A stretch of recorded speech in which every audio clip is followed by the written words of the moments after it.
Сайн байцгаана уу? Зинт клиникийн пэйж хуудаснаа маш олон хүмүүс ковид халдвараас эдгээд гэртээ гарцсан байна. Хэвтрийн дэглэм маш удаан сахилаа. За тэгээд үүнээс болоод нуруу их өвддөг болж байна. Доод мөчтөрч гисэн их тийм тэнцэр муутай, алхах гიშгтэй хүч чадалтай биш байна. Энэ дээр зориулж тасал хөдөлгөөн зааж өгөөч гэсэн иймэрхүү хүсэлтүүд бол ирж байгаа. За тэгэхээр бид нар яг энэ цаг мөчид 3 дасгалыг бол зааж өгөхөөр бол бид нар бэлдсэн байна. За яагаад вэ гэхээр үйлчлүүлэгч хэвтрийн дэглэм удаан сахиснаас болж мэдээж ууц нуруугаар чилж өвдөг, цаашлах юм бол настан буурлуудад хэвтрээс шалтгаалтай ийм цоорл эдрэл үүсдэг. Тэгэхээр энэ болгоноос бол урьдсан сэргийлэх бол боломжтой. Одоо ч гэсэн эмнэлэгт хэвтэж байгаа хүмүүс эмчийнхаа заавраар эмчтэйгээ зөвлөлдөж жагаад энэхүү 3 дасгалыг өөртөө тогтоохтой боломжтой үед бол хийж болно. За эхний дасгалыг бриж дасгал гэж нэрлэсэн байна. Гүүр дасгал гэж. За хоёр янзаар хийхийг зөвлөж байна. За нэгт хувилбар нь болохоор хэрвээ та тамир тэнхээ муутай, чадал муутай хаан бол гараараа орон дээр тулах байдлаар хүчийг аваад мөн бас хөлн дээр хүчийг аваад за арцын ясыг дээшээ өргөж болно гэсэн. За хийж үзье. Ингэх юм бол үйлчлүүлэгчд арай илүү тухтай байдаг. Аюулгүй санагддаг. За дараагийн хувилбар нь болохоор гараа зөрүүлээд дасгалыг арай хөндрүүлсэн хэлбэртэй буюу. За энэ байрлалаас хэдүүлээ явъя. За энэ дасгалыг хийх үе таны анхаарах зүйл болохоор өвдөг болохоор параллел байх ёстой. Аль болохоор өвдөг хоорондоо нийлэхгүйгээр. За өсгий, үлмийн яс бол газарт бүрэн тавигдах хэрэгтэй. За үйлчлүүлэгч амьсгалын нэлээд өндөр эрчмийг энэ дасгал дээр шаарддаг учраас дасгал хооронд төр зур амраад амьсгалаа аваад гаргаж бол яаралгүй хийхийг бол зөвлөж байна. За сайн байна. За хоёлаа харъя. Манай үйлчлүүлэгч болохоор эрүүл хүн учраас маш сайн өргөж өгж байна арцыг ясыг. Тэгээд аажуу буулгана. Магадгүй та яг энэ далаацад хурж хийж чадахгүй байсан ч гэсэн өөрийнхөө хамгийн боломжит төвшөнд хийхийг бол зөвлөж байна. За үүний дараагийн дасгал болохоор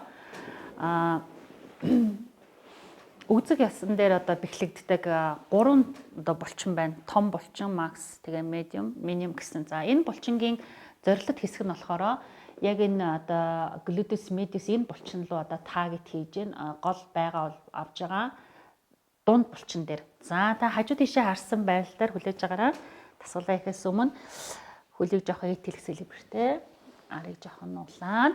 За энэ мөн адил мөн үйлчлүүлэгч гарыг бас өөртөө хүчийг авахар тулж өгж болж байна. За эндээсээ өргөлөө маш бага хэмжээнд өргөнө. За 35 градус бол хүрэхээс илүү дээшээ гарах бол шаардлагагүй. За би гараа энэ хүртэл яваараа гэд үйлчлүүлэгч хэлж өгч болдог, зааварчилдаг. Үүнээс дээд болохоор медус гэдэг яг дунд булчин руугаа таргет хийж чадахгүй өөр тийшээгээ яваад орчдөг байна шүү дээ. За дахиад. За аль болохоор 2 хөл энэ дээр жигд 1 хэмнэлт байна.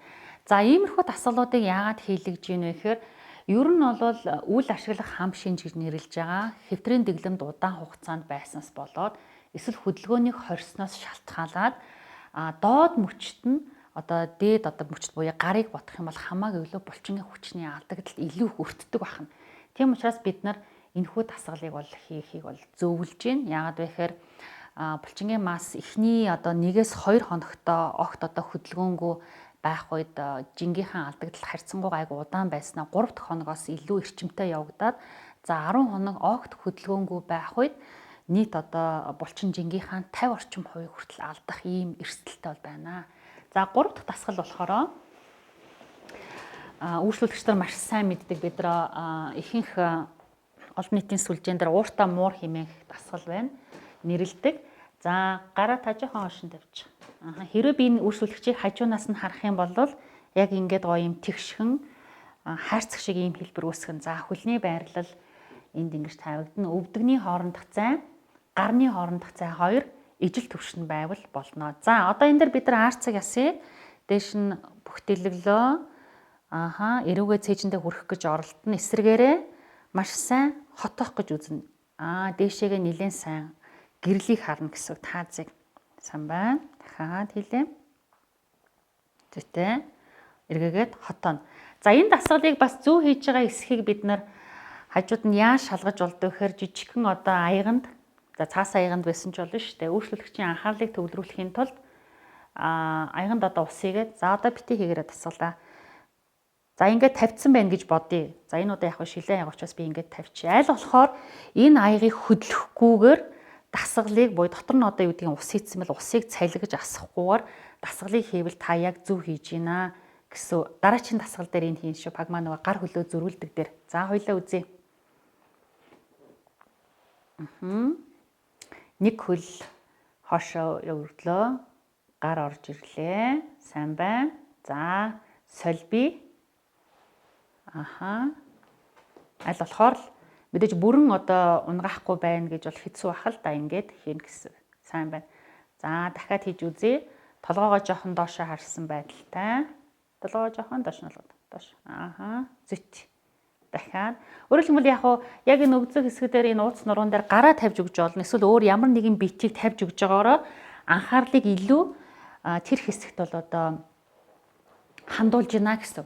За тэгэхээр та энэхүү дасгалыг өөрийнхөө одоо хайртай дотны хүмүүс, аав, ээж, эмээ, өвөө яг энэ эмнэлэгт одоо удаан хэвтэж байгаа эсвэл гэрийн нөхцөлд одоо удаан хэвтэж байгаа энэхүү хүмүүст бол одоо зориулж зааж өгж болно. За дасгалыг өглөө өдөр орой хийж болно.